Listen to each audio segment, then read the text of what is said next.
Bonjour, ici Patrick Pierrat. Voici l'essentiel des nouvelles économiques et financières à connaître ce matin.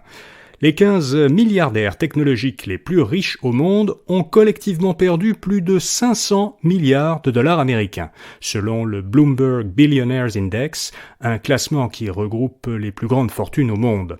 Le patron de Meta, Mark Zuckerberg, est celui qui a le plus perdu. Sa richesse a fondu à seulement 38 milliards de dollars américains après avoir baissé de 87 milliards depuis le début de l'année. Les deux autres milliardaires les plus à plaindre sont Elon Musk, fondateur de Tesla et de SpaceX, et Jeff Bezos, fondateur d'Amazon. Ils ont perdu chacun 66 milliards de dollars américains. Viennent ensuite Larry Page d'Alphabet, Google, moins 39 milliards, Bill Gates de Microsoft, qui a perdu 27 milliards, et Jack Ma d'Alibaba, qui a perdu 10 milliards de dollars américains. Ces pertes s'expliquent par la baisse de valeur en bourse des actions des entreprises que ces milliardaires possèdent. Pratiquement toutes les entreprises technologiques cotées en bourse ont souffert de la baisse des marchés boursiers. L'indice Nasdaq, qui regroupe beaucoup d'entreprises techno-américaines, a perdu 30% depuis le début de l'année. Ottawa serre la vis aux investissements étrangers dans les minerais critiques. Le gouvernement fédéral a adopté de nouvelles lignes directrices sur les investissements faits par des entreprises étrangères dans les minerais présents dans le sol canadien et qu'il considère comme critiques, ceux qui sont utilisés entre autres dans la fabrication de batteries et d'appareils électroniques. Désormais, Ottawa s'assurera que tout investissement étranger dans ce secteur soit à l'avantage du Canada et qu'il ne nuisent pas à la sécurité nationale du pays. Le gouvernement fédéral croit que la demande croissante pour ces minerais, alors que leur quantité est limitée, représente, selon un communiqué, une occasion économique générationnelle pour le Canada. Alors ce tour de vis pour contrôler et limiter l'investissement étranger survient dans un contexte de tensions géopolitiques croissantes, notamment avec la Chine qui a déjà investi dans plusieurs projets miniers au Canada. Le gouvernement canadien dit qu'il veut favoriser les investissements étrangers de partenaires qui partagent ses intérêts et ses valeurs.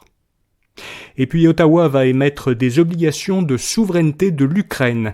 Les fonds recueillis par la vente de ces obligations serviront à prêter de l'argent au gouvernement ukrainien pour l'aider à maintenir ses activités, particulièrement la prestation de services essentiels à sa population.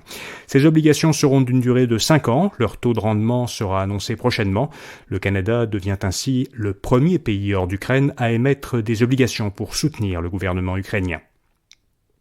Les actionnaires de produits forestiers résolus ont voté en faveur de l'achat par Domtar, qui est maintenant une filiale de l'entreprise britanno-colombienne Groupe Papier Excellence. Excellence va donc pouvoir très probablement finaliser l'achat de la papetière montréalaise résolue pour environ 2,7 milliards de dollars américains. Exfo de Québec reçoit 16 millions de dollars d'Ottawa pour créer à Montréal un centre de développement de technologies d'intelligence artificielle liées à la 5G. Au total, l'implantation de ce centre devrait coûter 77 millions de dollars américains. En raison de l'inflation, la SAQ hausse les prix de 1458 produits de 2,4% en moyenne. En même temps, les prix de 539 produits vont baisser de 1,3% en moyenne, et ceux de 1389 autres produits resteront stables. Les changements vont entrer en vigueur dimanche. C'est la 3e fois en moins d'un an que la SAQ augmente ainsi ses prix. Elle avait annoncé des hausses en novembre l'an dernier, puis en mai cette année. Enfin, les nouvelles du jour concernant Twitter. Elon Musk a dissous le conseil d'administration de Twitter. Il est désormais le seul administrateur de l'entreprise.